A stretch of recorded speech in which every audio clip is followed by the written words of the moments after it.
ሰላም ሰላም ቅዱሳን እንዴት ናችሁ? እኔ ደህና ነኝ፣ እግዚአብሔር ይመስገን። ወንድማችሁ አብነት ነኝ። አሁን ያለሁት ኒውዮርክ እንዳይመስላችሁ ወገኖቼ፣ ኒውዮርክ አይደለሁም ያለሁት። አሁን እኔ ያለሁት በናይሮቢ ነው። ናይሮቢ ኬንያ እጅግ በጣም ውብ ከተማ ናት። እጅግ በጣም የምትደንቅ ከተማ ናት።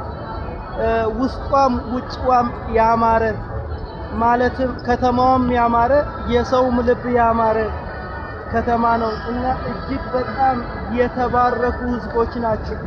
ሊገልጽላችሁ አልችልም። እና ከተማዋንም እንደምታዩ እንግዲህ እጅግ በጣም የተዋበች ከተማ ናት፣ ያሸበረቀች ከተማ ናት። አሁን እኔ የምገኘው ታውን አደባባይ በመባል የሚታወቅ ታሪካዊ ስፍራ ላይ ነው። ይሄ ከኋላ የምትመለከቱት ለከተማዋ እጅግ ጉልህ ተጽዕኖ የፈጠረ እንዲሁም ደግሞ ከእንግሊዝ በተገዙበት ሰዓት ላይ ከፍተኛ ተጽዕኖ የፈጠረ ሰው ነው። እንደዚህ አይነት ታሪካዊ ሰዎች እንግዲህ እንደዚህ አይነት ቅርስ ይሰራላቸዋል።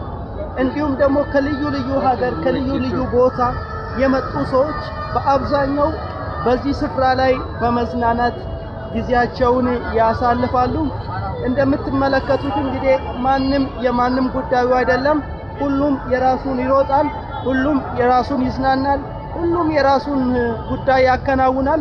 አንዱ አንዱን እያየ ጊዜን አያባክንም።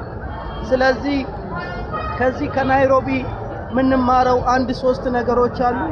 የመጀመሪያው መለያየት የሚባል ነገር አያውቁም። ይሄ ኢትዮጵያዊ ነው፣ ይሄ እንግሊዛዊ ነው፣ ይሄ ኬንያዊ ነው የሚል የዘር ክፍፍል አያውቅም። ሰውን በሰውነቱ ነው የሚቀበሉት።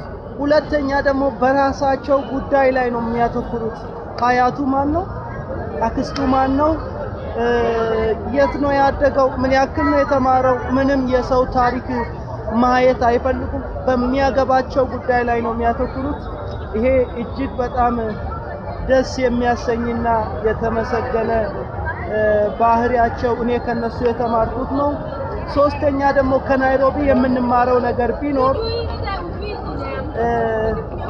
እጅግ በጣም ፍቅር ነው። እጅግ በጣም ፍቅር ናቸው ሰዎቹ፣ በጣም ይዋደዳሉ። ይሄን በጣም ሳላደንቅላቸው አላልፍም። ጌታ ኢየሱስ ይባርካችሁ። ወዳችኋለሁ። አቢ ነኝ ከናይሮቢ። በቀጣይ በካልጋሪ እንገናኛለን። ቻው።